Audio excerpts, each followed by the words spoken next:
Welcome back. Thanks for staying with us. The African Transformation Movement has written to the Speaker for the National Assembly calling for a parliamentary inquiry into alleged rand manipulation. It follows recent developments and significant concerns raised by the dismissal of the Competition Commission's case against the majority of implicated banks. The ATM believes an inquiry is crucial for maintaining public confidence in our financial system and economic governance. ATM President Vuyo Zungula joins us now for more. A very good evening to you.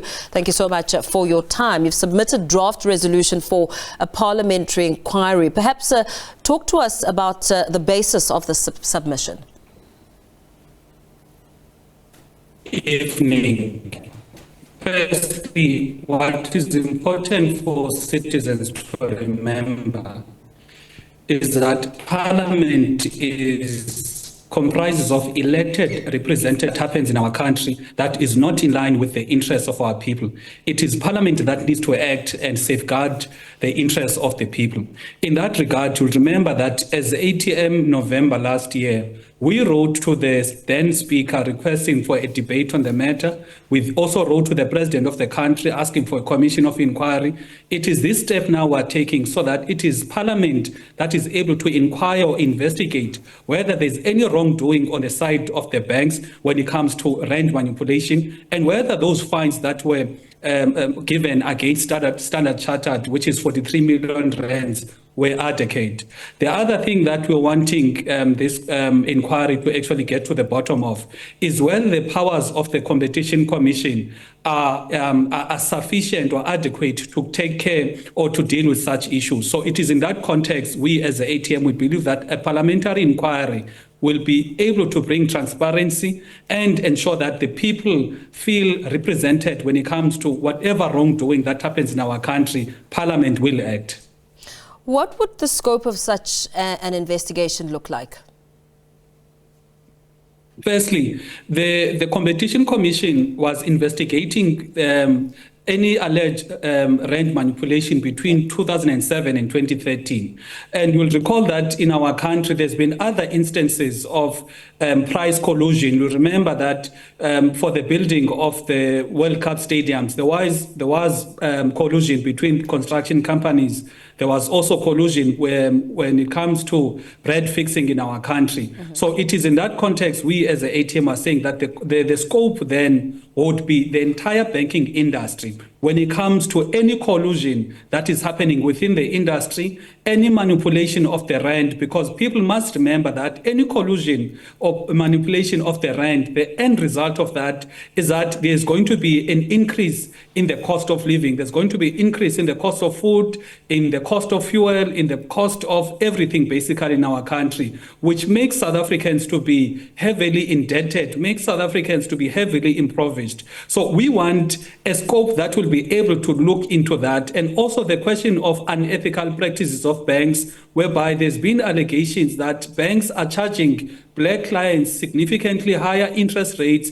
as compared to white clients. So it is that scope that we want as the ATM to look at, so that if there is any lags when it comes to the framework or the legislation, we as Parliament then introduce legislation that is going to be able to answer the particular shortcomings when it comes to our laws.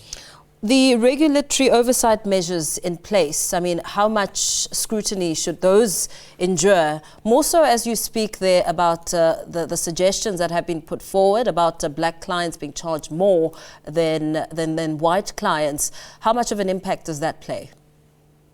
It's very critical, and one of the issues that you find in our country when it comes to regulatory bodies, you find that there's a revolving door whereby a person was previously in the private sector, a CEO of a company, and then within 6 months, without any cooling off period, they then become, key or trusted members in bodies that are supposed to regulate the very same industries that they were presiding over in the private sector. So that creates now a conflict of interest. So that is why we believe that when you talk about Parliament, therefore, being the one that is able to scrutinize whether, firstly, did the Competition Commission adequately cover the scope or the investigation into rand manipulation, were the banks sufficiently charged or fined? Because you'll recall that Standard Chartered was fined 43 million, whereas the reports out there are stating that the economy was losing over R1 trillion a day for that particular period, which makes it a slap in the wrist if a company or a bank is going to be charged 43 million, whereas the damage to the economy is over trillions. Now, it is in that context we want then Parliament, to look at what went wrong and what should be done to prevent any occurrence in future, including playing an oversight role over these bodies that are supposed to play a role overseeing these particular industries. What reaction have you garnered so far from Parliament as you submit this draft resolution? November last year, the then Speaker said it is a very important thing which must be adequately investigated in our country. However, there are ongoing investigations. Currently, with this motion that we've submitted today, we only got an acknowledgement from the Speaker, and we hope that as the time goes by, it's going to be in the order paper and it's going to be debated, ventilated in Parliament, and a committee can be instituted that will thoroughly investigate the matter.